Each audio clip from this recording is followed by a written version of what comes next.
Hello বন্ধুরা, আমি মৌসুমি। সবাইকে শুভ সপ্তমীর প্রীতি ও শুভেচ্ছা জানাই। তো আজকে সপ্তমীর সকালবেলায় আমরা ঠাকুর দেখতে যাচ্ছি। আজকে খুব গরম পড়েছে, সকালবেলায় ঠাকুর দেখতে যাচ্ছি কারণ আমার কিছু কেনাকাটিও ছিল আর কিছু ঠাকুর দর্শনও করে আসব।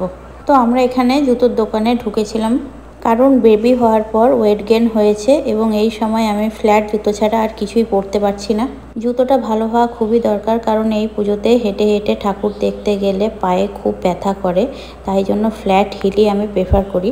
কিন্তু এই সময় আমি কোনো রকম ফ্ল্যাট হিলও পরতে পারছি না, তাই একদম ফ্ল্যাট জুতোটাই কিনলাম। বাকি আর কোনো দোকানে কিছু পছন্দ হচ্ছিল না যেগুলো নেবার ছিল, তো তাই জন্য আমরা সামনে একটা ঠাকুরের পুজো হচ্ছিল, সেখানে আমরা দেখতে চলে আসলাম। এই ঠাকুরটি হলো আরামবাগ পোস্ট অফিসের কাছে। আজকে এত গরম ছিল তাই মিষ্টির দোকানে টক দই খেতে এসেছিলাম।